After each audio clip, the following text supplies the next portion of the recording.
First of all, thank you so much, Alicia, for accepting my invitation, joining the special campaign of mine, the Happiness Interview campaign. So, this is also the special experiment of mine to see how happy people are, how positive people are, because, happiness and joy and contentment are some of the great topics to talk about, and they're so important in our lives also. And I can see the positive energy and the happiness that you have brought to our online classes also, through your smile, through your hand gestures, and the way that you deliver every lesson here at Tom English. That is the reason why you are invited. Yes, so it's a pleasure for me to have the chance to attend this interview and share my perspective with everyone.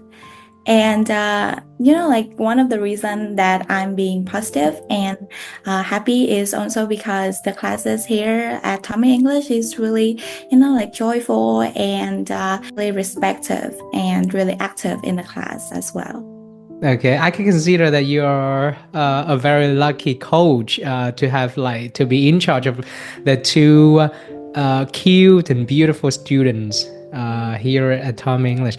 But then let me just do the opposite a little bit, okay? Because that you're enjoying the classes here. But then, first question for you, Alicia, what is the most difficult thing being a teacher? Oh, yeah. So for me, I think the most difficult thing is to understand the students. Because sometimes the student will not share their opinions with you. Sometimes they're a little bit shy as well. So as a teacher, we need to tailor the lesson to fit their needs. And so I think that's it. I think that we need to spend time with them and understand them. So what is the key point? Because I can see the two classes that you have right now. People are happy. I mean, I have received a lot of positive feedback from your classes, even after 4-5 months. Because in here, I mean, not just in Tom English, but in general, people stuck in, encouraging the students to join the lesson. But with your class, your students are dedicated, joining you, right? They truly want to join the class, the lesson with Coach Alicia. So what is the key point in order, to foster understanding between you and the students? Well, I think it would be active listening. Yeah, so for whatever my students saying, I do respect their perspective. Actually, not judging their English abilities or anything behind that, because English is just a tool for us to communicate with each other. I always try to understand the ideas behind it. I think that's why we form a friend, kind of a friend's relationship rather than a teacher and the students one. Beautiful. Yes. Beautiful. That's why we call you guys a coach, not a teacher, right? So, yep, I love the term active listening, because I've been doing the research about active listening in conversation, right? So that is the reason why I have conducted a lot of 20 sections related to active listening, because when you have active listening skill, actually you can draw any attention, and you can also build rapport with the listeners. Active listening, that's a key. I do hope that people who are listening, especially the coaches or the teachers in general, they can also apply this technique, right? So let's jump right into our main topic today, happiness and positivity. Okay, so first of all, I would love you to share with the people who are listening about yourself. Quick introduction about yourself, Alicia. Okay, so hello everyone. My name is Alicia. I graduated from RMIT University and currently a coach at Tommy English. Something interesting could be that you want to share, about your hobbies. Okay, so I have a simple hobbies. I just like to take a walk outside every night and then looking at the streets and the people around. And that's also part of the activities that keep me happy every day.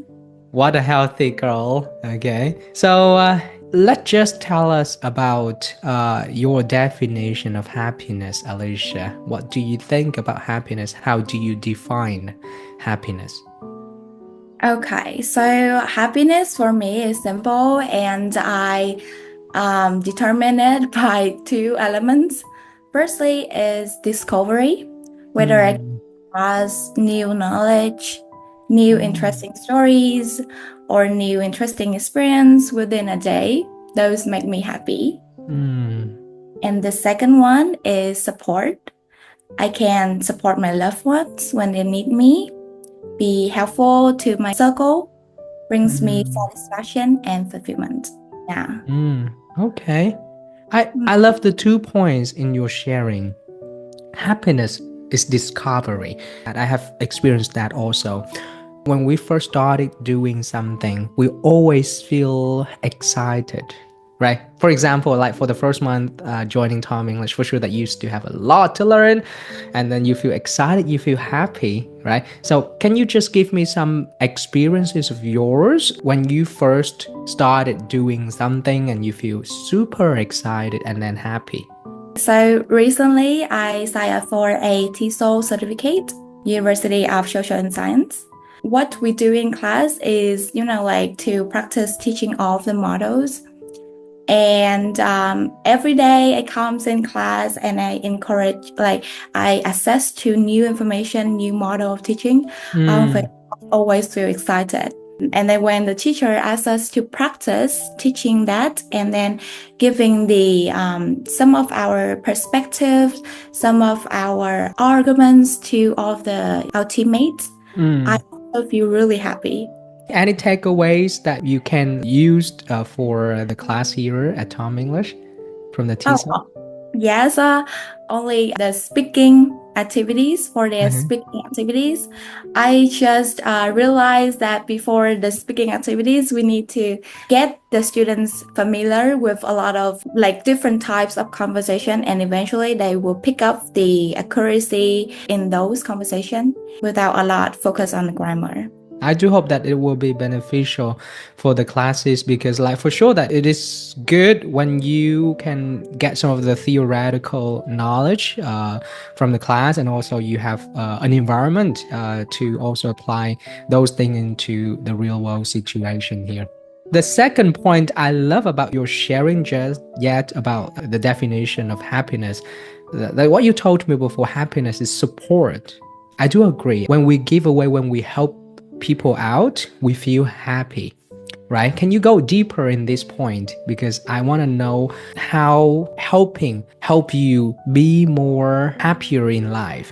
The reason why I became a coach is also because I love supporting people a lot. I love to share my knowledge, and then I love to, understand their struggles and really reflect back on me to Mm. how I can help them with all my knowledge and experiences. Yeah, so I think I applied it every single classes here at Tommy English. All right, that's also the best part of being a teacher, is Yeah, yeah. to help, it's to support people, because success is not defined by how much money that you have in your bank account, but it's also how much value that you can create for the society. Yes, and I can see it in you as well, because I can see that you have a TikTok channel, right? You Yeah. always post really motivating videos to help, people stick to their goals and accomplish their goals. And recently you have the YouTube channel for this one, right? Yeah, yeah. I'm Yeah. having some of the podcast like episodes to help people improve their English, also to heal people, also. And this special campaign is also in the part of helping other people to stay happier and more positive in life. Right? Yeah. That is good when we can feel happy, because happiness is double when like two people are happy. Mhm. Right, Yes. right. So let's talk about one aspect of life that people may focus on, because like young people like us, we always want to earn money. We will always want to, support our family, ourselves also. In order to do that, we need stable finance. So what do you think about money? Do you think that money can be a source of happiness? For me, to an extent, I think money can be a source of happiness. We can access to better healthcare service with good money. We can buy a gift just to cherish for our friends. Like we can do a lot with money. But I do think that when people say when we spend a lot of time chasing money, we may feel empty at the end. For that problem, I do think that it's because they somehow confuse themselves and forget their passion, their purpose along the way. It's really important for us to, stick to our purpose and know what we work for to maintain our happiness along the way we are building our wealth. So the key here is to balance. I would love to go deeper right here, because young people, I've interviewed a lot of people. I've worked also with a lot of people before, my college, my boss before. And the main goal in their life is to earn money. So when they go to work, they just focus on making money. So they choose the job with high salary. And they think with high salary, they can be happy at the end. So what do you think about this common phenomenon that people are having or facing? I think that they are seeking for some kind of security with money and some kind of comfort with money. But then we spend all the time and all the resources into it, but forgot to connect to inner self. We forgot to connect to our personality, for our values, our purpose, what we are going to do with that in our life. We will feel empty and meaningless at some point. Money is a tool to help us achieve our goal in life, but it's not everything. I do agree. I have this story before. My major was hospitality, so my first job was not in education. My first job was hospitality in the 5-star hotel. I started with the concierge staff, and I got like 2 years there. Working in the concierge was pretty fun with me. I can also have the stable income. I have my monthly salary and also have the commission when I did some of the recommendations to the hotel, to other restaurants and tailors and spa, things like that. So I get the money. But a lot of people right there, they focus on money. They are like 40s, 50s, but they still work in the concierge with the lowest level just to get money. Because like working there, you don't have to touch your monthly salary. You just need to use the tips and the commissions. But I was there, and I can see the problem that people have is that they focus too much on money, but they don't really see the big picture. Because right there, you just work, you earn money, and then you cannot get any promotion. I was there for just only 1 month. I learned a lot from people, the way that people doing their customer service. Then I asked my manager to change to the front desk. Right, in the hotel, we do have like the front desk who doing check-in and check-out. You can learn more about the system, which is more important. If you want to go higher, probably you have to master the system, the booking systems. But then working with the system like check-in and check-out, those are boring tasks. You say the same thing every single day. You do the same thing every single day. You don't have, I would say, the side income like the tips or the commission. But I accepted that.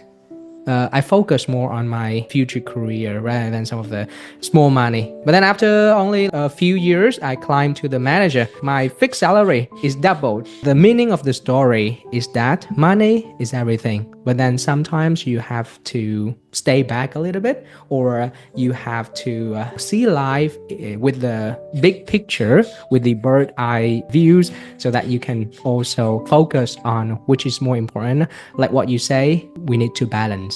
Yeah, it's just like the quick story about money, what people struggle a lot on. Let's just move on to the next topic, which is stress and depression, right? Look at you. I can never see that you have any like stress or depression, or the time that you disappointed in doing something? Have you ever like experienced those negative feelings, Alicia? Yes, well, actually, I experienced that quite a lot. Really? Yes. And I think that everyone have that kind of stress. So how do you manage, and how you like keep it for yourself in showing your state to perform your best? Okay, so first I want to use my rational, logical mind to not put out the stress to the Okay. first is my beloved one, and the second is people that is not in charge of my stress. And also it depends on the sorts of stress we got, right? Sometimes we got it from external factors, in the specific kind of person right there that cause you stress, or something you cannot control of, like the other judgments or your teammates do their work and everything related to that. And also for internal factor, like from yourself, sometimes we have mistake. We do things randomly and then we got some kind of mistake our work. So what I usually do is to take out a paper and write everything down. It's actually tips from one of the students here at Tom English, Miss Miller. She taught me to write everything down on a paper, and every emotion and then everything, and then look at it from a third person perspective. Wow. Yes, and then actually try to use our logical, rational mind to give a solution to that.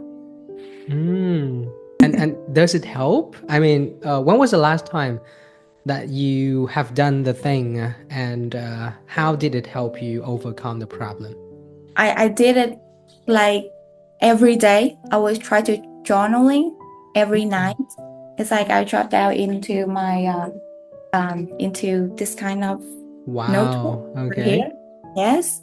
And then try to write off the emotion. Maybe at that moment you haven't got the solution because it's a really big problem, but months, 1 weeks, when you look back, it will help. You will see the pattern of your thinking. So time will heal everything. Yes. Yeah. Wow, we share something in common. I love writing. I love doing journal also. Like I do every single day. Every time I got stressed, the first thing I think of is to find somewhere and sit down, face with the stress and the problems, and write down the things. I've heard about this one. I think this is the story of the Singaporean guy when he described the problems. Like the problem is right here. When we have problem, the problem is right here, is in front of our eyes, right? But then the thing is that we just like always insist to sit there and then to look at the problems. Then we can't see anything around us. But the solution is just like to step back and you look at the problem and you see, wow, it is not so big. It's just a small problem. We still have a lot of things around us, the beautiful things around us, right? So whenever I face any problems in life, right, I always remind myself, it could have been worse. This is something I have been telling myself lately. It could have been worse when I have difficulties, when my life gets to the bottom, or like when I have to experience some of the tough situations. But fortunately, it was not that bad. So I'm lucky enough that my life is still beautiful, right? When you focus on problems, you have more problems. But then when we take a look, step back a little bit and look at the bigger picture, you see it's just a small problem and we still have a lot of people around us, beautiful things awaiting for us. And doing journal is a beautiful and very effective technique that we can use to face with our problems. I do hope that people listening can apply this technique also, just like Alicia here. That is the reason why you always stay positive, smile, and then happy also. So you're 24, seems like you're pretty young. I mean, like I'm older than you, like 6 years. When I was your age, I couldn't really be that professional and positive. So what is the tip in order to stay positive? You have gone through a lot? I don't think so. So what is the tip here? Okay, so what is the tip to stay positive? In your age, in such a young age? I think Well, I just randomly enjoy everything I do in my life because I say that I love to discover and then I love to support. And part of my job is to support. And Mm. the part of what I do every day is discover. So that's make me enjoy every single day, like live in the presence. Support and discover, right? Seems like you have a very fulfilling life right now, doing things, helping others, supporting others, and discovering the new things around you, right? So I do hope that you keep the positive mindset just like this. So if you could have some of the messages for young people, like same age or even younger than you, what would it be for people to stay positive and stay happy every single day? I know that people in my age, when we step down and then we have our first job, and try to balancing everything, we do have unlucky day and then lucky day. First, for lucky day, we just do whatever we want to do and try to do our best. But for unlucky one, we take care of ourselves. We eat well, sleep well, try to balance our mood and do things gradually and then be good again. Okay, so it's important to take care of our body, our health, especially during the unlucky days of our life, right? I love how you separate our life into like lucky days and unlucky days. So I would say like the ups and the downs, something like that. But life is fair. A lot of people, they expect the good in everything, like they always want to have all lucky days, but then it's just in our imagination, right? We need those unlucky days in order to learn lessons, because I've heard this one: we either win or learn, right? In those unlucky days, those are some of the valuable lessons that you can learn, the lessons that you can never learn if you keep living in the lucky days of your life. Yeah, so since you are like 6 years older than me, do you have any advice if you were at my age for young people as well? I would say I've heard about this one. The two words, those are quite similar: risk and rich. Okay, just only one word: rich and risk. Okay, C and S and K, right? So if you want to be rich, probably you have to take risk. So never be afraid of making mistakes, taking risk when you're facing with something uncertain, something uncomfortable, something new. Step out of your comfort zone. Probably you never know what will happen to you. But those are some of the valuable lessons that you will learn from that one. And you will have to be able to take risk if you want to be successful in life, right? So that is the tip that I would give to young people, because right now people are too comfortable in their comfort zone.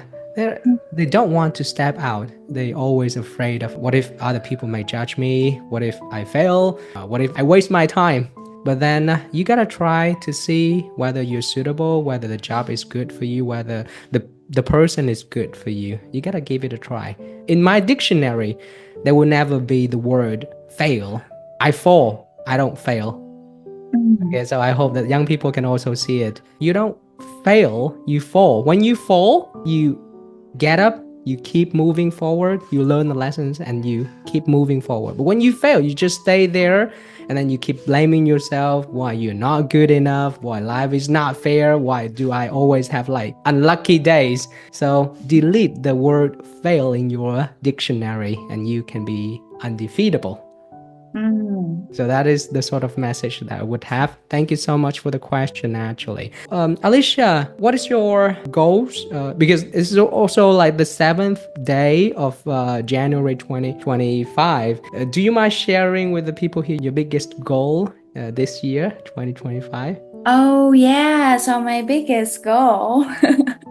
Okay, so since I really want to be a plastic teacher, I try to learn my best. So I want to achieve the highest score of IELTS as possible. Yeah, and then take my TESOL. Two Like the goals. higher the IELTS score, the better, because at that point I will know that I have more capabilities to achieve whatever I want. You know what's funny about this question? I asked this question to a lot of people, and the first thing they say is about their career, right? I want to get this, I want to get that. For sure that you do have some other special plans for yourself, for your loved ones, for your hobbies, something like that. Can you just like share something more, some of other goals and plans, maybe for your physical health? Because I've been asking a student of mine about this one, and he told me something which is really, really funny. He told me his goal this year is to reach 65 kg. Oh, He's never got that weight before, so that's his goal. I find it so interesting. What about you? Do you have any special goals for yourself, for your family, or even for the relationships or something like that? yeah. So for for my goals, I also want to be, stronger. I want Okay. to be able to lift some weights rather than take my time go out. So go out for a walk. So I also want to weightlifting, All and for right. family, I want to take them out for a trip, be their financial stable doctor, and take them Mm. for a trip.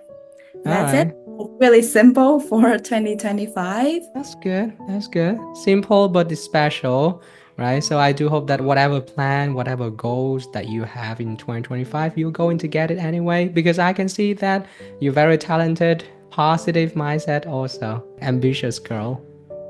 Yeah. So how about you? What is your plan for 2025? I do have a lot of goals actually. At the end of the year is the best time, and it's also my favorite activity to spend some time, usually around 2 to 3 hours, reflecting my last year and also planning for my next year. So I separate my goals into two parts for my business, for my career, because right now I'm managing a business of Tom English, as you know, and also the second part, which is also as important as the first one, that's for myself. So my goal, I'll take the biggest one for Tom English. 2025, I would say to facilitate all the departments to create the best working environment for everyone, to build a strong team, especially in the management department. Because my plan for 2026 is to go back with my offline business, one more English center in Da Nang. So this year is the stepping stone for me in order to build a strong team, working, finding the right people so that I can have more time for the second business of mine in 2026. That is the biggest plan of mine for my business. And for myself, I think I've been doing great in 2024 actually to take care of my mind, my body, and my soul. So I got nothing to complain. I just want to stick with my healthy habits, reading books, journaling, talking to people, staying positive, creating more values for the people around me and for the society. Yeah, that is something that I do at the end of the year. Okay, so I really looking forward to all of your sharings of your positive vibe into the society in the next year, and really looking forward for Tommy to be able to operate more branches, Yeah, offline branches in Ho Chi Minh City as well. So yep. You'll be contacted.